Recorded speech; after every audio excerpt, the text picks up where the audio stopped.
Welcome back to another video from Animation Universal. Today I'm going to share with you one of the world's most mysterious events. An entire village disappeared without a trace. Every single person and even the deceased vanished from their graves. But before we dive into this chilling tale, don't forget to subscribe to our channel to support us. Now, let's jump straight into the story. A shocking discovery. This strange event remains one of the oldest unsolved mysteries in the beautiful country of Canada. During the harsh winter of 1930 in Canada, amidst blizzards and bone-chilling cold, a hunter named Joe LaBelle was seeking shelter from the brutal weather. When he arrived at an Inuit village by the shores of Lake Anjikuni, an eerie silence engulfed the entire area. On previous visits, LaBelle recalled being warmly welcomed by a bustling, lively community. But this time, all that remained was a lifeless, empty village shrouded in an unsettling stillness. As he searched the village, LaBelle found fires still burning, food supplies untouched, and belongings left exactly as they were. However, the more he explored, the more horrifying the truth became. Every villager had seemingly vanished into thin air. Even the dead had disappeared from their graves. This marked the beginning of the enduring mystery of the vanishing village at Lake Anjikuni. Lake Anjikuni, located in Nunavut, Canada, is sparsely populated. Along its shores, the Inuit had established their villages and built a life. Connected to the Kazan River, the lake was a rich fishing ground teeming with salmon and northern pike, providing the Inuit with a stable livelihood. In return, the Inuit enriched the region with their unique cultural heritage and stories of spirits and mythical creatures. Among these tales, the most infamous is the legend of Wendigo, the most terrifying man-eating monster in North America. The Wendigo is described as a malevolent being that feeds on blood and flesh, consuming humans and animals in the blink of an eye. This ghastly creature, rooted in the mythology of the Algonquian people, goes by various names across different regions. The Wendigo is said to mimic human voices to lure and devour its victims whole. Yet, on one cold November night in 1930, those eerie tales were no longer told. A haunting silence enveloped the entire village, leaving behind one of the most spine-chilling mysteries in history. The vanishing village. During the harsh winters, Joe LaBelle, a fur trapper and hunter, often roamed the northern regions of Canada, exploring its remote landscapes.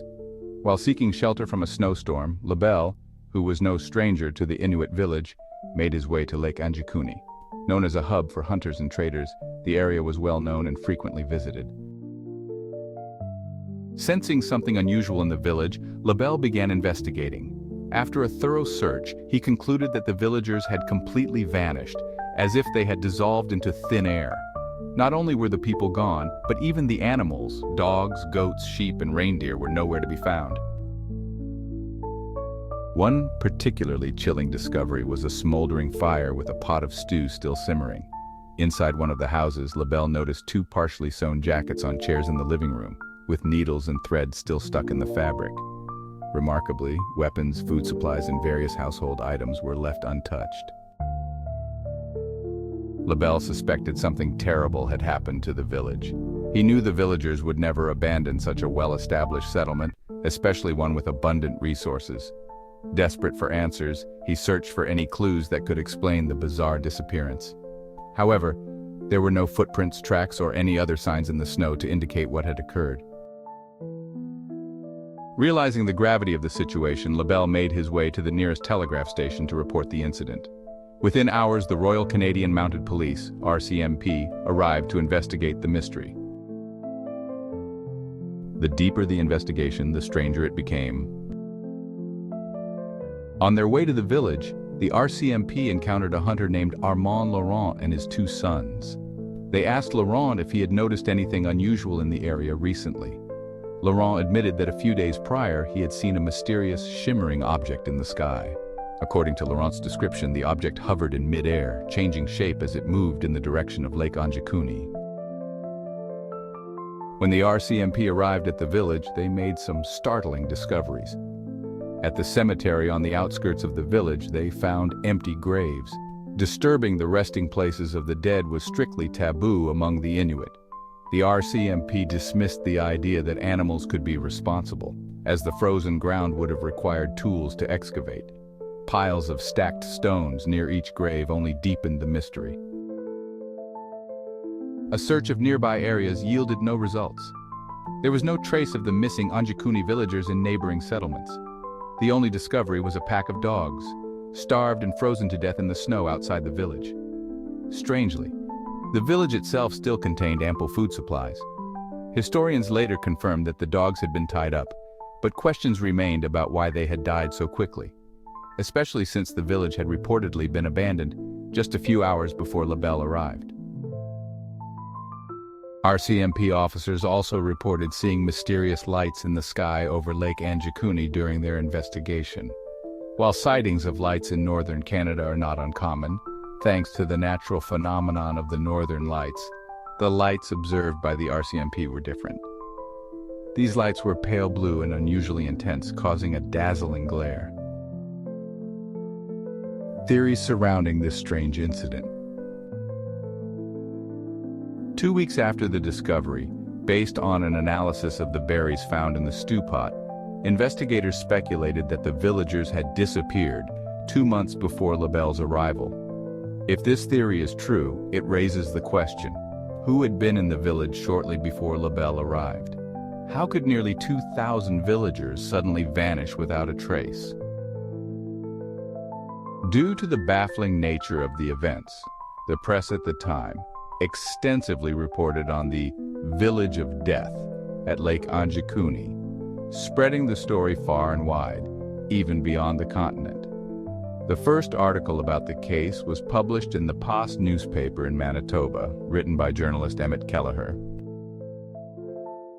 Nearly 30 years later, the mysterious disappearance of the Inuit village continued to capture public attention, giving rise to a host of fantastical theories.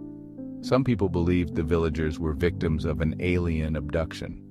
This theory was supported by reports of strange lights over Lake Anjikuni and the accounts of unidentified objects mentioned by RCMP officers and Armand Laurent. Others suggested that the infamous Wendigo or the Inuit sky god Torngarsuk had taken the villagers. A popular hypothesis speculated that the villagers had somehow been pulled into another dimension. Another chilling theory claimed that the villagers may have succumbed to a mysterious illness and collectively walked to a nearby cliff to leap to their deaths, leaving all their belongings behind as they wouldn't need them in the afterlife. Yet none of these explanations have proven convincing. The mystery has only deepened over the decades, becoming intertwined with myths and legends. To this day, the truth behind what happened at Lake Anjikuni nearly 90 years ago remains an enigma. Over time, facts and fiction have blurred to the point where it's almost impossible to distinguish between the two.